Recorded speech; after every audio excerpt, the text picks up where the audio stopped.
morning, good afternoon, good evening, wherever you are. Whenever this finds you, I hope you're amazing or on your way to being amazing. Okay. So today I am going to speak about worthiness. Worthiness takes many forms, but I'm talking about more like self-worth. Okay, worthiness. And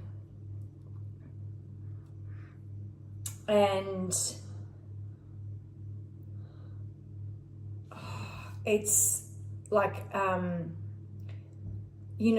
there are so many different layers and so many different experiences that we have in life around worthiness, around our self-worth, and around like everything kind of that revolves around our life. And it just jogged my memory to someone I was with about, maybe 7 years ago now, 7 years ago. And he was like in a really bad way. He was very down in the dumps, broken up with his long-term partner. He was just a really depressed individual, but I think he's just a depressed individual in general. And I did a lot for him and a lot to help him out through that struggle. And then he basically discarded me. And I kept hearing the song over and over play. It's called Without Me by Hazley. I think it's pronounced Hazley. I think that's her name. And it says something like, I'm the one that put you up there. You're feeling so high now, but you're too far away to hold me, thinking you can live without me. So sometimes our energy and our light can pump people up, only for them to discard us when we need them or whatever. So this is why I want to talk about worthiness today, and what like the different meanings of worthiness is as well.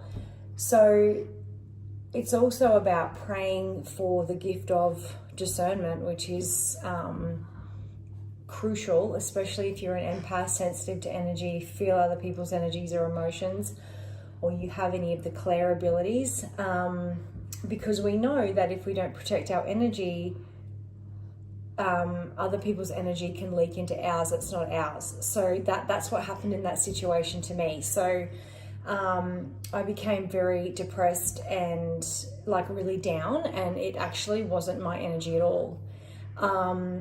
So I didn't realize my worth, and I wasn't actively participating in my own worth in terms of protecting my energy, protecting my light, protecting who I was letting into my life, into my bed, into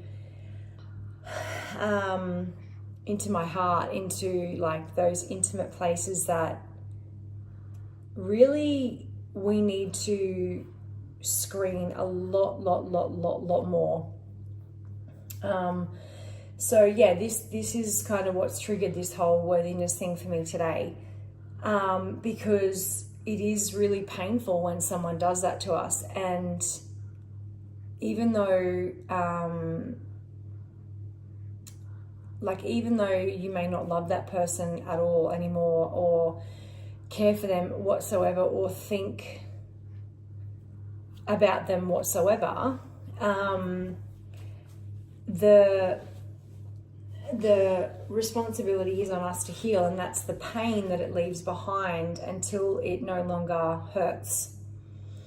So yeah, like knowing and trusting ourselves, and knowing like who's actually worthy of us and who's not.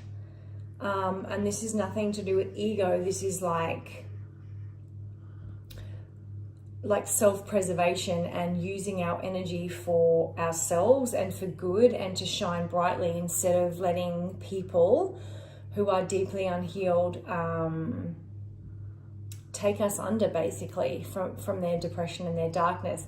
Now, obviously, I needed to experience that situation. We need to experience that, because if we didn't, we wouldn't know our own worth, and we wouldn't become aware that we are doing that in the first place. So that is why healing is so important, and like awareness and discernment. But I want to talk about, another form of worthiness. So when I was working in a particular job, I had quite an extensive role, but I just was not being paid the salary that I deserved, or that the responsibilities within the job description demanded.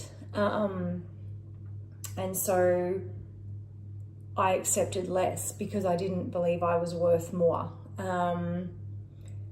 And I let people at the time put a lot of responsibility on me for not for the salary that it was worth whatsoever. And then after that, I had a position where I was getting paid the monetary value that I deserved, and that the responsibilities of that particular position entailed. However, that team, that environment, that the boss of that team that I was, like, basically I had to answer to, even though I had a lot of autonomy, was, and we try not to judge other people, but was very, very unhealed, and it was in a very toxic work environment, and this particular individual was quite unhinged, very confusing, very all over the place, very disheveled, confused me, clients, suppliers, contractors, like, just from the sheer erratic nature of her behavior. And even though that wasn't the behavior I was displaying, and I was trying to not get caught up in it, it is very hard when you are then reporting to someone who is like unhinged and not thinking straight, and just like you're not able to have a healthy relationship or conversation with.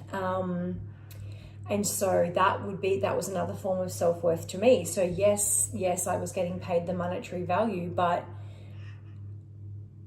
I wasn't at the time able to see that I was worth more, and my mental health and my emotional health and my physical health too, because when you are around someone like that for a long period of time, your nervous system goes into shock, because it's like you don't know what to expect, and they're acting like erratic and crazy and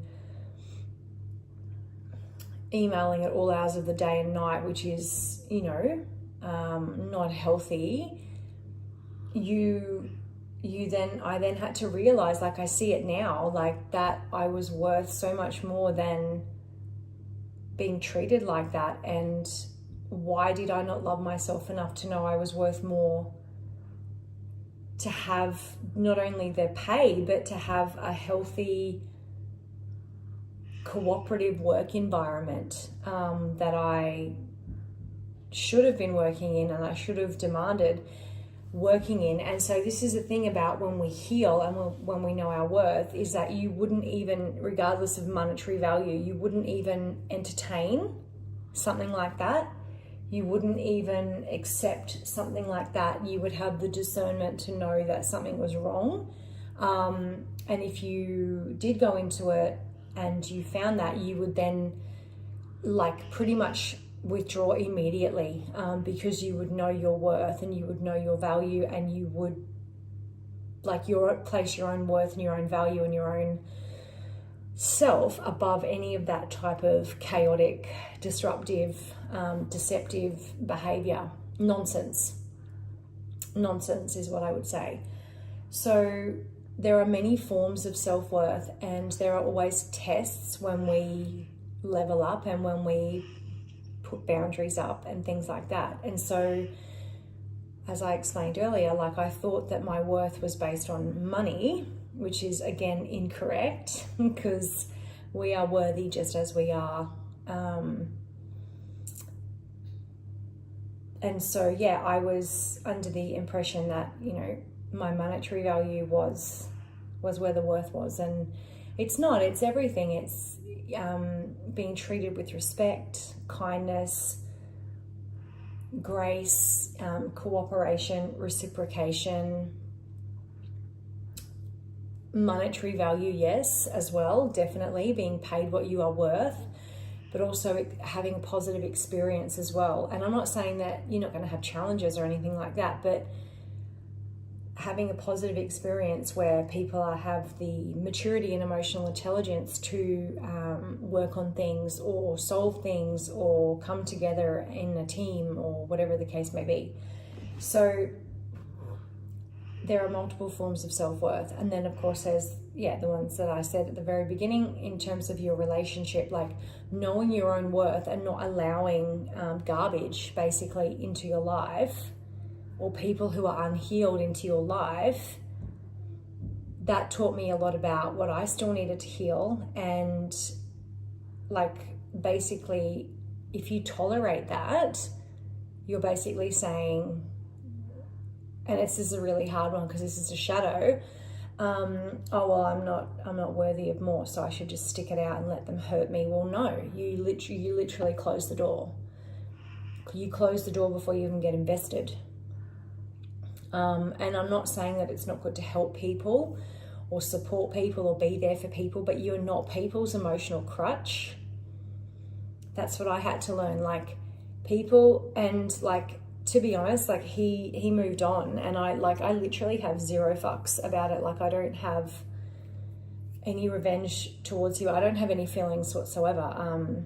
It's neutral, but you know, he went on and he's just done the same thing to the next one and the next one and the next one, because this is what happens with people who are really unhealed. And so that's why it's so crucial we heal, so that we don't perpetuate the cycles, because we cannot control what other people do. And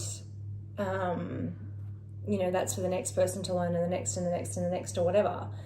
But we actually have the opportunity to like screen people who come into our energy and into our life, and also what we accept based on our level of self-worth. And it's really important that we don't do it from a place of fear, because that is an underlying wound of unworthiness. It's like being afraid.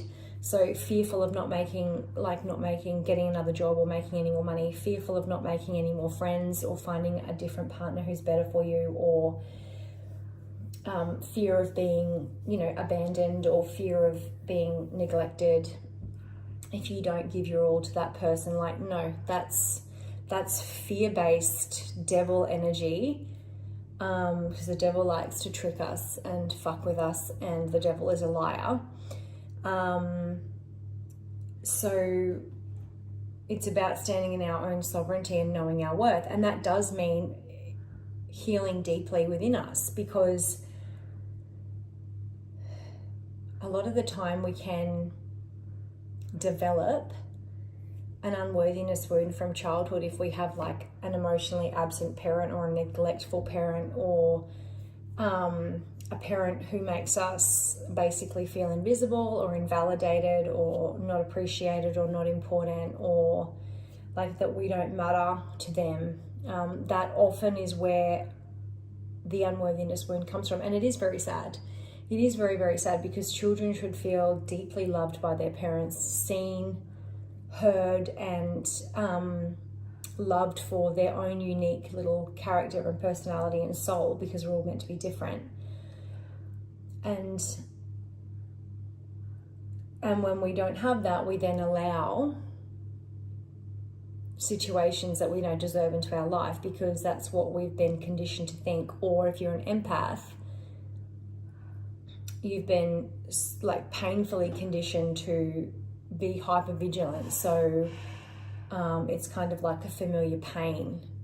But when you really deeply sit with yourself and heal and ask yourself the really difficult questions like, why am I attracting that? Why did I allow that? And go through that process of self-forgiveness and healing and sifting through those patterns and those behaviors and those scenarios, we are able to then heal and release that and forgive that and transmute that and alchemize that into power. And what that means, part of that means like literally saying no. Doesn't matter if it's a person, place, thing, opportunity, money, job, whatever. If it doesn't align with our self-worth and our vibration, it's a no. And you have to trust in God and divine timing that what is meant for you will never pass you by. And trust your intuition and gut instincts when you are getting those alerts going off that this is wrong and this is not what you want to experience. Because our body will always remember. And so if we do go into then a situation down the track, if it's not healed, it will then trigger that same response from last time. But if we are healed, you know, it's that whole thing of like the body remembers. So the body will just be like, dun, dun, dun, dun, dun, dun, dun, danger.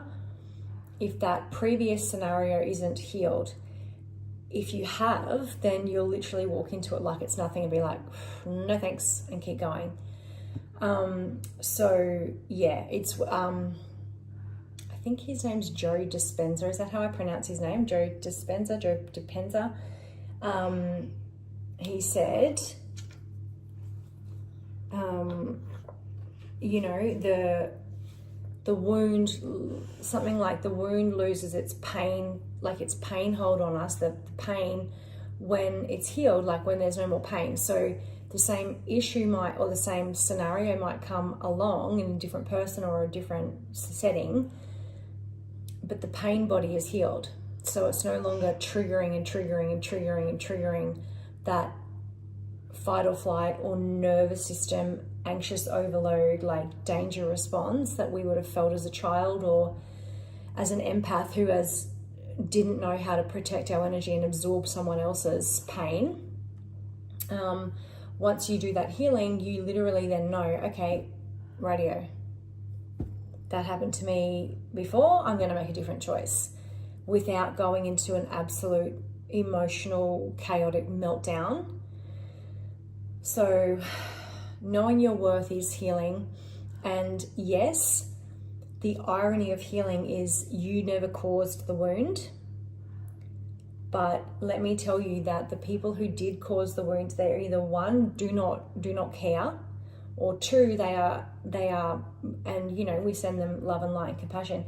They're so unawakened and unconscious and unaware that even if you tried to have a conversation with them about what they did, they would literally look at you like you're an alien, because they don't see any issue with their behavior, or they don't understand how their own wounds affected you. So that's the dichotomy of healing, is that it's not your fault, but it is your responsibility, because they're not going to do it for you. They're not going to heal you, and they may or may not care or may not understand. But if you don't want that pain to rule your life, and you don't want that pain to keep attracting to you scenarios that show you that you're unworthy, you must do the healing on yourself so that you can attract what you're worth, what you desire, what your visions are, what your dreams are, what, you know, the life of your dreams is, whether that's love, money, wealth, emotional fulfillment, peace, harmony, balance, calm, a regulated nervous system, slow mornings, freedom, whatever it is, okay? That is why healing is so important, so we know our worth. So we know that we are worthy of the best and we don't accept any less. And that's just the truth. So I'm going to just pull one of these Joyful Abundance cards now. Like, I really hope whoever's listening to this, if you're going through a difficult time or you're you know, struggling to heal from something that happened to you. Doesn't matter how long ago, doesn't matter how big or how small. I hope that you know how worthy you are, and yeah, just, oh wow, yes. I joyfully align with the ceaseless flow of money in the universe. Yep. So remember, you are worthy of all of the wealth and riches and abundance. And, you know, you might be saying to me, well, money isn't the driving factor. No, but wealth and abundance is. So, because money equals freedom. Money equals you can do what you want. You can have slow mornings. You can go on a vacation. You can take a break. You can stay home with your children and not have to put them in care so that they're always with you. You can homeschool your children if you want to. You can, you know, have more frequent date nights with your partner, and whatever the case may be. You can buy your dream home. You can buy a new car that's more suitable for your needs. You can afford to buy beautiful food and pay your bills, and, you know, like, yeah, let's align with the ceaseless flow of money in the universe, because the universe is limitless. Like, there are buckets and buckets and buckets and buckets and buckets and buckets upon buckets of wealth and money. And we all deserve to experience that. So joyfully align with the ceaseless flow of money and thank the universe. Know you're worthy, know your worth, know you're worthy of the best, absolute best, and don't accept any less. And that means that you will get triggered at times, and it means that you will get tested, but stand steady and align. I hope this found whoever it's meant to, and I hope you have a wonderful rest of your day. Bye.